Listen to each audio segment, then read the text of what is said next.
Good morning, welcome back. Today we're talking about Legend by Marie Lu. I thought I'd do another one of these getting ready while I talk about the books I've just read, but I think I'm only going to do this with series. I think it just makes sense because I kind of like the idea, selfishly for myself, when I'm reading a trilogy or a series, I forget what happens in the first two books. My memory is like, you know when you buy a new phone and they're like, what level of memory do you want? And you go for like the lowest option. That's me as a human. When I'm reading a series, if I take any sort of break between book 1, 2, and 3, and 4, and so on, what happened in the last book, we'll never know. We'll never know. I'll have to go reread it. These authors take a year sometimes to publish a sequel. So like, I'm never gonna remember what happened. So that's why I'm gonna keep making these videos, because I feel like it's useful for me. But maybe this can help you guys too. If there's a book in a series and you haven't read the sequel yet, or you haven't read the third one or whatever, and you want to like jog your memory of what happened, or even if you just have no interest in continuing the series but you want to know what happened, I'm just gonna yap and tell you what went down in the book. Okay, if you like this concept, let me know. If not, you're just gonna have to wait for next week's video. Sorry.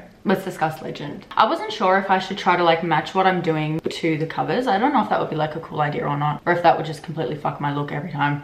We've got the gray going on. Maybe I'll do like gold. Maybe I'll do some gold eyeshadow to kind of like match a little bit. I'll give you a brief synopsis and my opinions on the book, and then we'll kind of get into like recapping what happened and talking about everything that went down in the book. So if you haven't read the book, you can stay for the first part and then you'll have to leave. Legend is the first book in a trilogy. This series was super popular back in the day. The hype has kind of died down these days, but this is a book that's been on my radar since forever. So, and you know what? I'm mad that I didn't read it sooner. But I think the fact that I still really had so much fun reading it just goes to show, like, I don't know, like it stood the test of time, I guess. So this is a dystopian book. Legend takes place in Los Angeles in the future. The whole society's turned to shit. And basically it's now called the Republic of America. They have this like totalitarian government. It's ruled by this elector. There's like an elite ruling class, and then there's like the slums and the working class. The government is just pretty much like one big military machine, and it's like super corrupt. This is a dual perspective book. It follows two main characters. One of the characters is called Day, which is like his street nickname. It's what he's known as. His name's Daniel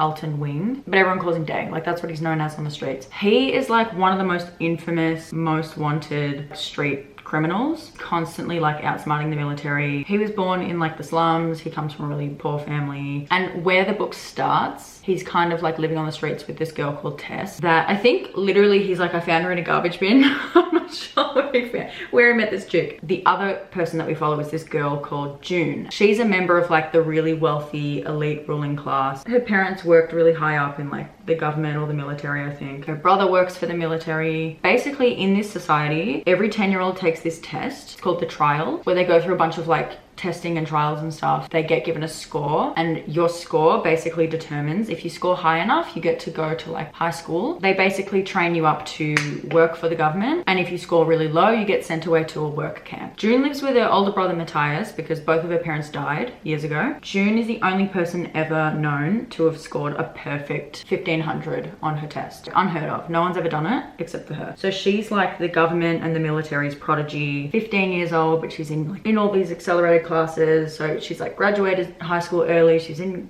university. And then on the flip side, we have Day. His family think that he's dead. So he's like living in a warehouse, I think, or he's just living in random spots with this girl who also has no family. The only member of Day's family that knows that he's still alive is his older brother, John. Day's father died, but he's got his mum and his two brothers still living at home, and Day basically, while he's on the street, he basically tries to like find resources and shit to drop off to the house randomly and like help his mum and his brothers out and stuff. They think he's dead and he keeps it that way so that they're kind of safe. That way they don't know that he's Day, like he's the notorious street criminal. So it's like protecting them. This society is like completely rampant with plagues. Like there's just plagues infecting everyone in the poor sectors of this society 24/7. The wealthy class get yearly injections that protect them from it every year, but the poor people don't. So his younger brother Eden is infected with this really bad strain of the plague. Day is running around trying to break into medical buildings and stuff and hospitals so that he can find a cure, so that he can drop off a cure to Eden, and he's trying to get like plague suppressants and plague cures and shit like that. Before we get into spoilers, the story kind of kicks off when Day goes to a hospital. He breaks in, he's trying to find plague cures. June's brother is one of the military officers watching that hospital the night that that he breaks in. Day throws a knife at him while he's escapes down into a sewer. Minor spoiler, but it's like the catalyst for the whole story, so not really. Matthias ends up dying. June ends up graduating early so that she can join the military, and they're like, all right, your first mission, because it's a personal one, you can be the one to track down Day and like avenge your brother. So she ends up going undercover into the streets trying to look for Day and like trying to meet him, and then once she finds him, she's going to turn him into the military. Okay, so that's the plot of Legend. What were my opinions? I'll give you my brief opinion on the book before we get into like more spoilers, but I really enjoyed reading this book. Like, I actually am really loving this series. It's just so much fun. It's really fast paced. I don't know, like it's definitely not the best book in existence, but it's really fun to read. I miss like the dystopian era, low-key. Like that was such a fun time in publishing. That's really all I have to say. I think I gave it 4 stars. Not every book has to be a Hunger Games. Like not every dystopian needs to be a Hunger Games type story. Like it's not on that level, but it's like entertaining on that level. It's not incredibly deep. The world isn't incredibly well built up and explored. You don't really learn a heap about the government, and there's really like, it's all kind of surface level. It tells you enough so that you can like enjoy the story. It did its job. Like what more do you want from Marie Lu? Like so you know what, like I have no qualms. I have no qualms. I'm entertained. That's all you're gonna get from me. Those are my opinions. If you haven't read the book yet, let me just finish blending this in. If you haven't read the book yet, I would suggest leaving now. Read the book, come back, and we can talk about the rest together. Or if you have no interest in reading the book, I'll tell you what happens in a sec. But yes, so where we left off, June is out on the streets, undercover. She has this little microphone that turns on when she goes like, she can turn on her microphone and speak to this guy called Thomas, who is like further up from her in the chain of command. He was Matthias's best friend, so she's known this guy since forever. I think it becomes pretty obvious in the very beginning, like Thomas is really into June, that he's like had a thing for her for forever, because you know he's like Matthias's best friend, and you know. Anyway, so she goes like, she's down in the slums and she's like, hi Thomas, I'm going here. Yeah, I'm doing this and I'm doing that. All right, going offline. That's like what's going on. She's trying to lure Day to a certain spot so that she can talk to him and like offer him cures and whatever. So she's going around in the slums telling everyone, I'm looking for Day, I have what he needs, like he'll know what I'm talking about type of deal. Because June puts 2 and 2 together. They're like, oh, we broke into a hospital. She's really smart. She like takes into consideration the things that were stolen and just his whole manner of like, oh, he left in a rush. Like she psychoanalyzes his whole thing, and she figures out he must be looking for plague cures. Someone he knows must need plague cures. Like that's how I'm gonna lure him in. So she's going around in the slums being like, I have cures, yada yada. And then basically word gets back to Day, and then she's like, he needs to meet me in this certain spot. And then they're all gonna like basically jump out and like arrest him if he shows up. So instead of showing up, he goes to the spot and he hides up on a building or something. He rewires like all these public speakers so that he can speak to her through the speaker system without her knowing where he is. One thing about Day is like he's actually really smart as well. They're like equally yoked. So they get to this location and he's basically like, yeah, I don't know who you are, but like fuck off, leave me alone. They speak for a little bit, and then there's like a slight hesitation in something she does or says, and he picks up on it straight away, and like he psychoanalyzes her uniform, and he's like, her uniform is just not right, like the stitching's not correct, the type of belt loop that she's used is not the fucking same, like tiny detail he picks up on. He basically clocks that she's an agent. He's like, nah, she's a government agent, like screw her, and he disappears. Anyway, so then she's like, right, that didn't work, time to do something else. She ends up going into like this certain part of the city that's called like, the lake sector. She stumbles into a street fight. So there's like this fight club. There'll be like one person in the middle that like fights people until they lose, and then that person goes in and starts fighting people, and they just pick someone out of the crowd. It's like you have to go up and fight, and people bet on them and stuff. Day sends Tess, his little sidekick, down into the street fights to like bet on this girl that's fighting in there. Her name's Cade or Katie, because she's just killing it. She's like steamrolling through opponents, so they're just betting on her to double his money. Cade, when she beats her last opponent, she's looking around the crowd, and then somehow Tess gets pushed into the circle, and like Tess is like a really weak little girl, and she's gonna get like absolutely, she's gonna die if she goes in that ring, pretty much. Like she's gonna get absolutely bodied. And so June, out of nowhere, is like this chick's gonna get absolutely smashed. So she kind of goes in instead, or tells Cade like, don't pick on her or something. I can't remember exactly what happened, but she ends up going in place of her. Very much like I volunteer.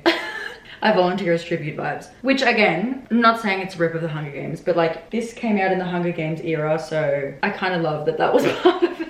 Anyway, so then Cade's like, you're a pipsqueak, I'm gonna smash you. Day's watching her from some lookout and he's like, oh my god, this chick. So then he bets on Cade.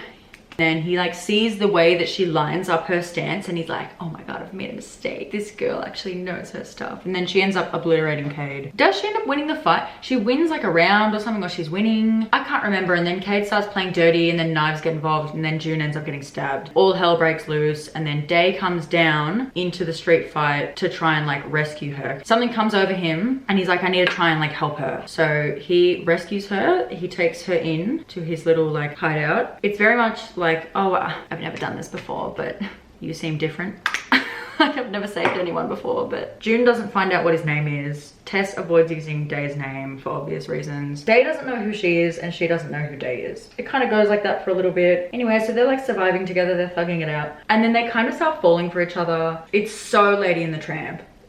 Then one day, like, I think he's all mysterious and like leaves in the middle of the night and then June follows him back to his family's house, and then basically she figures out that it's Day and then she's like, Thomas, I've figured out who he is. Because in her head, she's just thinking, this guy killed my brother. Like, I don't care if I've grown a soft spot for him. Like, I don't care if his family's struggling. I have no family left because of him. So she rats him out. Thomas, and Thomas, by the way, like, Thomas is the biggest bootlicker you'll ever see in your life. Like, so he'll do anything that he's commanded to do. They show up at the mother's house and then it's like this whole thing, and then there's this other person called Commander Jameson, who's this lady that's above Thomas. Commander Jameson is like, kill his mum. June's watching from somewhere. Thomas just straight up shoots Day's mum, and then June's all like, oh my god, I can't believe they just shot the mum. Like, that's not what was meant to happen. Like, I can't believe Thomas would do that. I thought they were just gonna lure Day in. She's shook. She's like, oh my god, I couldn't believe that they would be corrupt. And it's like, really, bitch? Really? You're surprised? Let me just fix that.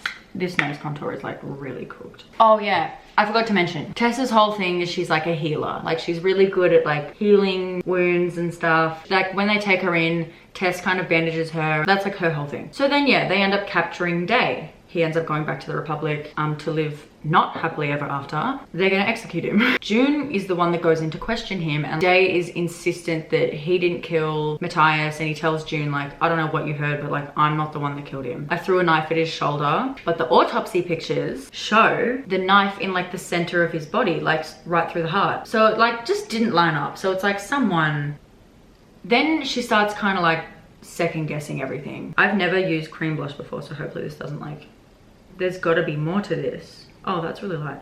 There's got to be more to this story. Then she starts like stalking his files and stuff from her end to like find out more about him. And she finds out that he actually had a perfect test score, the same as her. The only other person to have gotten a perfect 1500 on his trial other than her. It was real strange. So she's like, what the fuck? So instead of him being, you know, like recognized as another prodigy, she sees that the Republic have like doctored his score to show that it was like 600 or something shit. Because she's looking at his reports and stuff and she sees that he got a 600, and she's like, there's no way that he got a score that low because he's so intelligent and so capable and agile. So she does some digging. Weirdly, the Republic covered it up. Yeah, he ended up getting thrown into a working camp, which we later find out is not a working camp, because the kids that score low, usually from the poor sectors, end up getting taken to labs and experimented on, and then they just die and they throw them away. So anyway, the records show he failed his trial and he died in a labor camp. So that's obviously not the case. So that's why his mum thinks he's dead, but he's not. Then, while Day's, I think they were shuffling him around or they were moving his cells or something. Somehow, I actually can't remember how, Day ends up finding out that the Republic are also intentionally spreading this plague that's spreading throughout the society and all the poor sectors. Because there's this whole thing with like, there was this weird number in red written in the house, and like they put a weird symbol on the door of their house. Like the plague inspectors came to his mum's house to check on Eden. They put like a weird symbol on the door. So there was like a symbol that denotes,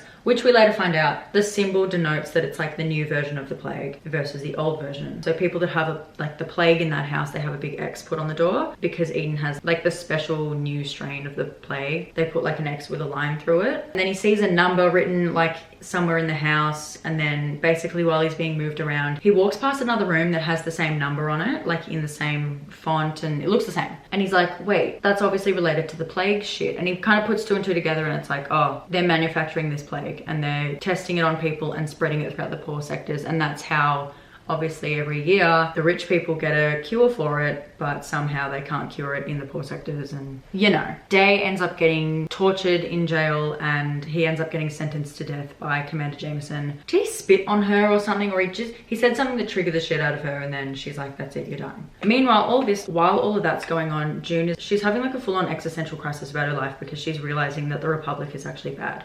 This system that she's grown up with her whole life, she's realizing that like her parents ended up getting murdered because Matthias, before he died, he used to be like really good at hacking and stuff. She ends up getting into this weird server. It's like the dark web, where she can get in and like see files that she's not meant to see and stuff like that. And then basically she finds a note that's been left to her by Matthias before he died. This is the only way that I can tell you about this information, because it's too dangerous to say this out loud, and like I hope that one day you end up finding this and reading it. Like the Republic's really corrupt, it's testing on people, and like her parents found out about what they were doing, and that's why her dad tried to resign, and then they ended up killing him and posing it as an accident. And then like Matthias was about to ask to be moved into a different sector, and then mysteriously he's been murdered. So it's like, it wasn't adding up, because she looks at his autopsy pictures. She like hacks into his file, Matthias's file, and she ends up seeing the photos from the scene of his death. She sees that like the knife wounds don't match up, and then there's like greasy black prints on the knife handle, and she's like, that's rifle dust or like rifle grease or something like that. She basically kind of puts two and two together, and she's like, Thomas killed Matthias. So then she starts like turning against the Republic, and then she's like, I need to help Day escape prison because they're about to execute this guy for something he didn't do. She ends up doing some more digging, and then next time she speaks to Day, because she's like kind of high ranking, she can tell the other guards and stuff, like turn off the cameras, you know, stand outside while I talk to him and stuff. So she goes in, she tells him she's gonna like help him get out, and that they're keeping John in another cell, and that his little brother Eden has been sent along the war front to be tested on. They're spreading the plague, and they're using it as like a biological weapon. Okay, so the other thing that's happening while this is all happening, people wanted to know the products actually that I was using. I used this, and now I'm gonna use this. It's from Hourglass. It's called Diffused Heat Ambient Lighting Blush. There's a whole bunch of protesters that like rally behind Day. They find out that Day's in prison and that he's been sentenced to death, and like a whole bunch of protesters from the poor section show up. June is there watching from the rooftops. I don't know why they're always on the rooftops. I don't know why in this book everyone is just like always standing on a rooftop. Rooftop became so much more of a prominent thing than I ever expected. Both Day and the soldiers, like everyone's up on the roof for some reason. So anyway, she's like watching all these protesters down below, and then Thomas orders the squadron to just start shooting all the protesters. I think that's when it really clicks for June, like wow, all the people that I thought were good are corrupt. And yeah, so there's another organization, like an underground organization called the Patriots, right? So they're the people that believe they're basically trying to bring America back to what it used to be, where it was like the United States. They want to revert it from a republic back to what it was. While she was snooping in the government stuff, she finds out that Street Fighter Cade is a patriot. She's a member of the Patriots. So she's like, oh, okay, cool. I'm gonna go to Cade and I'll see if she'll try to help me, because Day is like a figurehead for these people, the Patriots, everyone that's against the Republic. Day is kind of like the poster boy for them, like the figurehead for their movement. So she's like, okay, I'm gonna go to Cade and see if I can get the support of the Patriots to kind of help me get Day out of prison and like help him escape. She forms this plan with them that like on the day of his execution, they're gonna let off this like bomb thing that isn't a bomb, it like just disables guns, like it disables all the government guns for 60 seconds, I think, or 2 minutes or something like that. So the plan is basically like, all right, June will be part of the squad that's leading him out, right? Because she's a member of the elites. And then once he gets there on the stage, they're about to execute him by firing squad. The Patriots they'll set off this bomb that I think it's like a smoke bomb. All the guns will be disabled, and then that's when they're gonna help him escape. That's how it's all gonna go down. So she's also trying to help get John out. So she's like, all right, I'm also gonna rescue Day's brother John. The day before, I think the government end up getting suspicious. Commander Jameson ends up getting suspicious, or Thomas gets suspicious or something, and they end up bringing his execution date forward. And it kind of like fucks her plans up, because she's like, great, now I can't communicate with the Patriots to let them know that like things have changed. It's looking like the plan's fucked, right? Like she's not going to be able to pull it off. So they're like, yeah, we're going to execute him like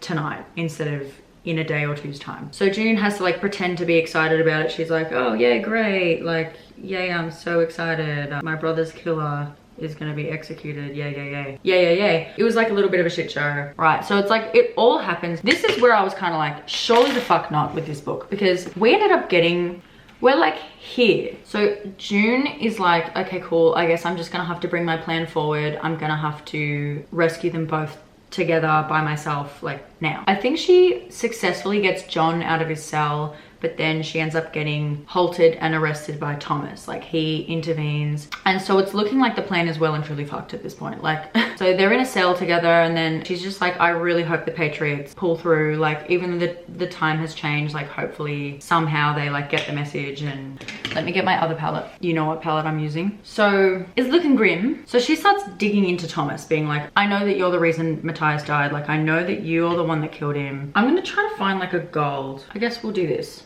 gold. The smoke bomb goes off. So she's like, oh my god, the Patriots, they've pulled through. The day is saved. This thing goes off, the shock bomb, the smoke bomb, whatever the fuck it was. And she's like, okay, that's it. Like, this is my time to move. Thomas's gun is disarmed. So while his gun's disarmed, she like attacks him. She gets out with John, and then she goes and finds Day, and she's like, all right, this is our time to move it or lose it. Like, let's get going. Day is like severely fucked up and injured. He's got like a full-on Henry VIII leg happening, because he's got like wounds that aren't being cared for properly. His legs all mangled. So he like can't run, and he's just like, he's really letting down the fucking team. Like they're trying to escape, and he's just like, he's just being that bitch. It's like, please come on now, like let's be for real. Hurry up and run. So anyway, they're trying to get away. They're not getting away. I don't know what I'm doing here. I don't know what I'm doing here. Should we just add some, why is there a color called puke in this palette? All right. This is when we get to honestly the most fucked part of the story, okay? In the chaos, there's like, obviously they've only got like 2 minutes to get away before the guns like become active again, and then they're gonna get shot at and killed. So Day's brother John is like, I'm gonna go back. He sacrifices himself. He's like, oh, I look like Day. You know, we're brothers, we have the same hair, we look the same, we have the same face. I'll go back and get executed. That's the only way this is gonna work. If I'm the one that goes back, puts Day's blindfold over my face, they're all gonna think it's me. They'll think that they killed Day, and then he can go on, continue to find Eden and save Eden, and if there's anyone that's gonna have a chance of like creating a revolution, it's gonna be Day. So John goes back and sacrifices himself. Dude, first of all, my siblings would never, like my siblings wouldn't even sacrifice a chip off their plate to feed me. Like, I don't know what to do with this. I feel like I need to bring something underneath. I don't know why, but that scene had me so emotional. I was like, there's no fucking way. Like after all of that, John just, that type of shit fucks me up. I'll be real. Okay, I'm a little bit all over the place with this story, but part of the plan was, while they were escaping the Patriots, June pays the Patriots $200,000, which was the money that she got as a reward from the government for capturing Day. She pays that to the Patriots, 200 grand, for them to help her with this plan, right? Because the Patriots are like, fuck you, government bitch, like we're not gonna help you for free, like what's in it for us? That's what was in it for them, 200 grand. So basically, which is so dumb, because it's like part of the plan was that they released money off the rooftops. Again, the rooftops. I don't know what the fuck. Like this book shouldn't have been called Legend. It should have been called Rooftops. They released the 200 grand of the rooftop. It's like, do you want some reward money at all? Like what the fuck? Which I thought was funny, because it's like, well, they do that to like distract the public from what's going on, and so that there's just like chaos to make it really hard for the government to like control what's going on. Yeah, so anyways, they end up shooting John. June and Day end up catching a train. They're basically heading off to go meet the Patriots. So at this point in the book, June's lost her whole family. Day's pretty much lost his whole family except for his little brother Eden, who's somewhere on the war front getting tested on. June's given up her entire life in the Republic. She's sacrificed everything for Day, pretty much. Like she's given up everything to save this guy, which is honestly really pick me of her to do. Because like I kind of get it. It's like, oh yeah, like everyone around me is standing for the wrong thing. Like I get that she was doing the right thing, standing up for the right cause, but I feel like she had a moment on that train where they were like getting away, where she kind of was like, fuck, like I really did give everything up for this street criminal that I kissed one time. Like that's really doing the most. Not to say that I would go along with the government's evil plan like willingly, but like I don't know if I would be doing all that. Wouldn't be me. Like love that for her, but wouldn't be me. Anyways, it basically gets broadcasted to the public. Day is dead. So this is the second time that Day is like marked as legally dead, which is pretty funny. Like he faked his death twice. Like that's kind of everything, like kind of iconic, obsessed, you know. Love that for him. That's where the story ends. Basically, we leave this story off. My makeup has just taken an absolute turn. But, okay, so my look has taken a turn for the worse. Very similar to June's life in this moment of the story. June and Day are on the run. You know, cute, romantic. She's clearly his ride or die. That is pretty much it. That's what happened. That's the plot. Same lip look as always. MAC honey love. Let me know what you thought of the book. Let me know if you like these type of videos or if you have any suggestions. You know what I would like? I actually would like a suggestion for what I should call this series on my channel. I thought of calling it like books and looks, but like I don't know if I want to be trying to match like my makeup to the covers. It doesn't really create very wearable looks, and also I'm not like massively skilled at makeup, so I mean I can try, but it'll be rough. You'll see some rough makeup looks if I think I try to do it like that. But let me know. A name for this series would be fun. That's pretty much everything. That's pretty much everything I have to say. I have already finished Prodigy and I'm currently reading Champion. I just started. I'm on page 52. If anyone fucking spoils me in the comments of this video, you're dead. You're blocked, you're dead.